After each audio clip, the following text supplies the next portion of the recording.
Hey, lady. So I want to have a conversation about, uncovering what you truly want as a black woman. What you really want in life. It's never too late to have this conversation. You can have this conversation at any age of your life because I feel like every so many years we change and our life change. We have life events that happen in our life that can change us. We 1 minute can want this one thing in our life, and we might have a life event.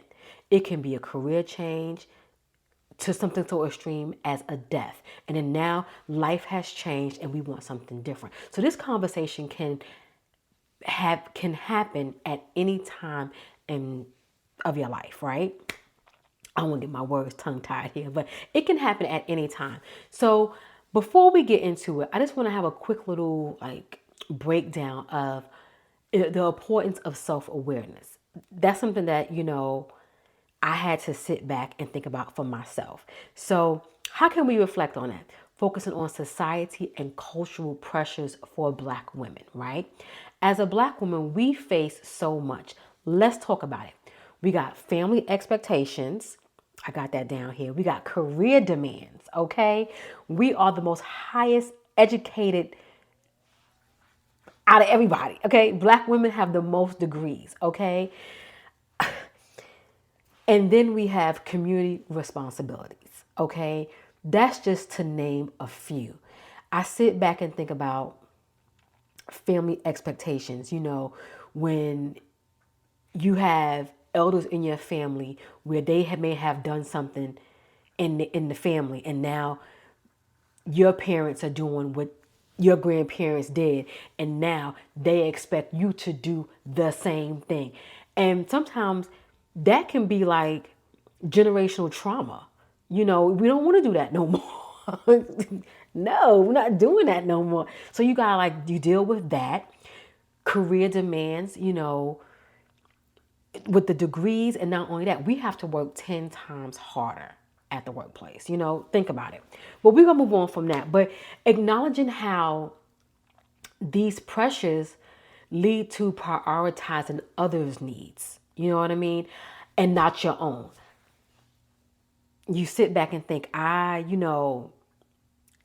think about how if it's family, how you sit back and you do things in that way, and how if you prioritize other people, you can sometimes neglect yourself. And I was there. I was there at one point, and I had to sit back, put my foot down several times. Because at the end of the day, if I'm sitting here and I'm being here for you, how am I going to be here for me? And I'm not going to sit here and be here for you and then you have a grand old life because now you here for yourself and you got somebody else here for you. No, we ain't doing that. Call me mean, call me whatever. I ain't doing it. I'm not doing it. And I used to be like that. I used to be a people pleaser. Yeah. And no more. No more. And I got spoken to before. Well, not say spoken to, but somebody had told me, me prioritizing myself was selfish. Yeah, yeah, yeah. But, and also, just having self awareness, I want to explain to you why it's important to put yourself first and put your true desires that you want out of life first. Because if you don't put yourself first and get the things that you want out of life, and you be on your deathbed and you're like, oh, I wish I would have did this. I wish I would have did that. We're not doing that. We're not doing that. Oh, I wish I would have traveled. I wish I would have got a degree. Or I wish I would have, not been so afraid for X, Y, and Z. We're not doing that. We are truly doing what we want to do. I am so serious. I am so serious. So, tools for self-reflection, because you have to reflect so we can actually do the things that we actually want to do. Journaling is one. Journaling is one. I got a good prompt here. The one prompt is what brings you joy? Okay? What brings you joy? What is something that you want to do that you haven't been doing and you maybe are scared to do, or you don't want to tell anybody that you're doing because they're going to make fun of you, or they're going to say something, people are going to talk regardless. You could be sitting here being a nun and people are still going to talk, or they're going to talk where they last remember you. That's it.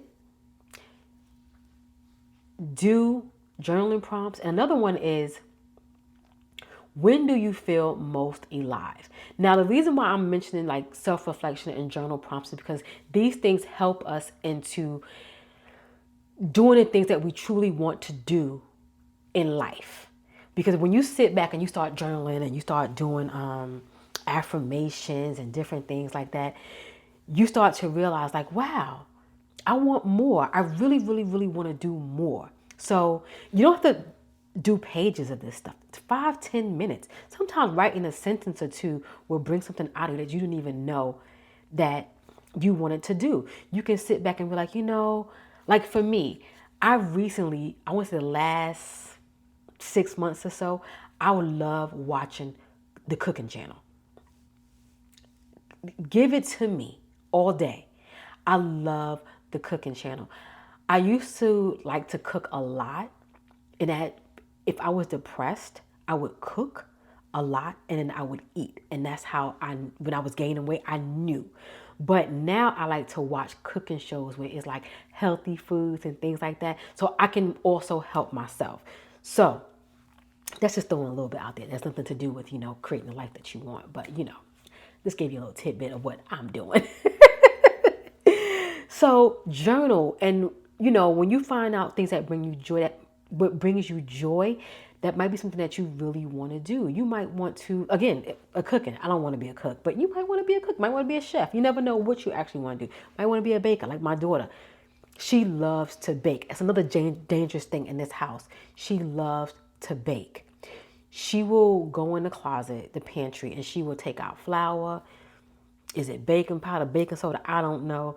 Her vanilla. My cousin got her some vanilla from Mexico. Like, she just loves to bake. And if it's making like pancakes from scratch and things, so there's always some form of a carb in my house, and it's dangerous. See, she can do that because she's 18. So, her metabolism is fast. Mama can't do that, but she loves to bake. So when she found out what was her hobby, her thing is baking. So I got her like stand mixers and all kind of baking tools and muffin things and bundt pans. She loves things like that. So find out what makes you happy and do it. I'm saying we're not trying to leave this earth without doing the things that we want to do, okay? We want to uncover what we truly want to do in life. Okay, next up, vision board. I've created a couple of vision boards, in my time. I'm not doing one this year.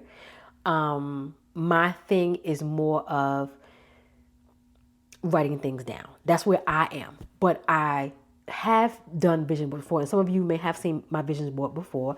Vision boards are good because you focus on the words you might put up there. You focus on the visual part of it. Looking at something over and over and over again for something that you really, really want will put a burning desire inside of you to actually complete it. Back in 2021, 2022, I had did a vision board. I did 2 vision boards. I still have them. I'm not throwing them out. I'm not recreating them, like taking the pictures out, because that's when I knew that manifestation was real. I knew it was real. You can sit here and you can do all this praying and praying is good because there is a higher power. But when you actually look at something, you got to put the work in. You just can't get a piece of paper, write, oh, I want a new car, or I want my dream job, you got to put the work in.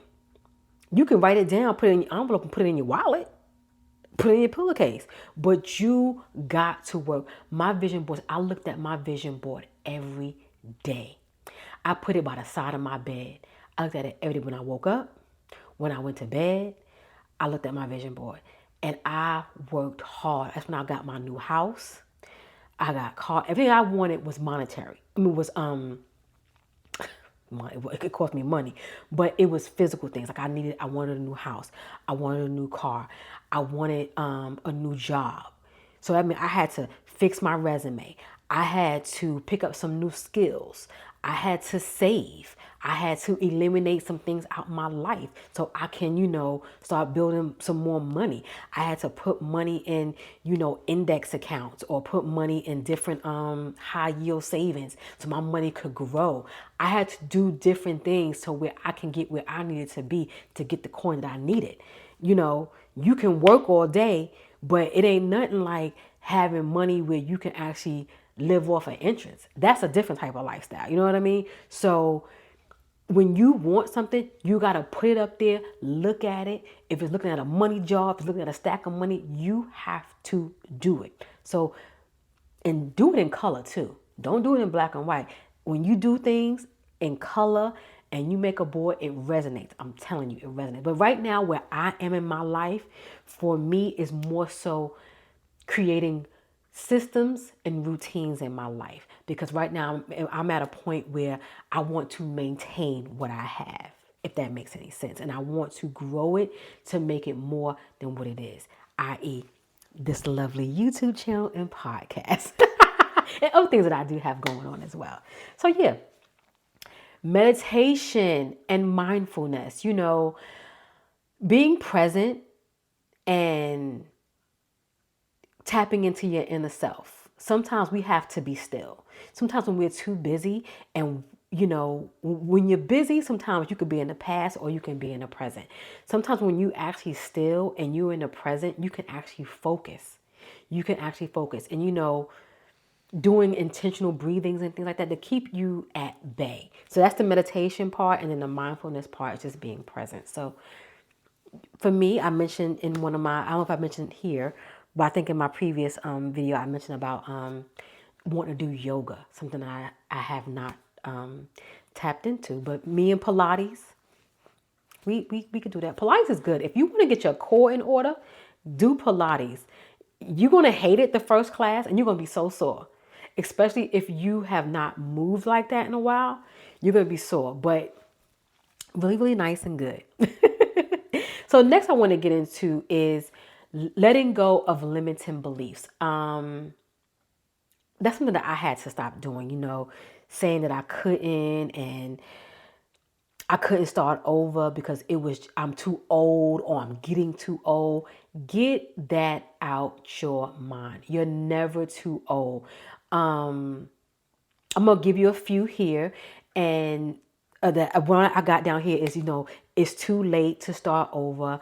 I need to prioritize my family and my job. Like putting yourself second. Don't do that. I can't achieve that because whatever you want to put there, I'm too old. I'm not, I'm not that young. Whatever. Take those limiting beliefs out and replace it with it's not too late.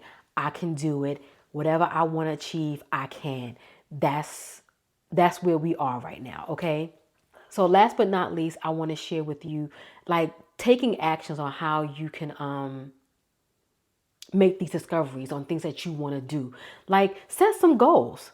What do you want to do? So you set a goal. So say if you want to be that baker, I'm just putting you want to be that baker. You want to start baking for you, your family, or whatever. Something you want to pick up a new hobby. Try and go get a box cake or go get some brownies and start making that, because that's like, just add the water, add the egg, add the oil, go from there. And when you start doing it, then you start doing something different. Now you want to go find a recipe and you want to kind of do something from scratch. Get the actual flour and get all the other ingredients, mixing your dry, mixing your wet, and doing things like that. Do things step by step. Ladies, we are in a time right now where we are putting ourselves first, and I want you to live the life that you want. I know I gave you an analogy of, being a baker, but just that can be you wanting to be a doctor, you want to change careers, whatever you choose that you want to do.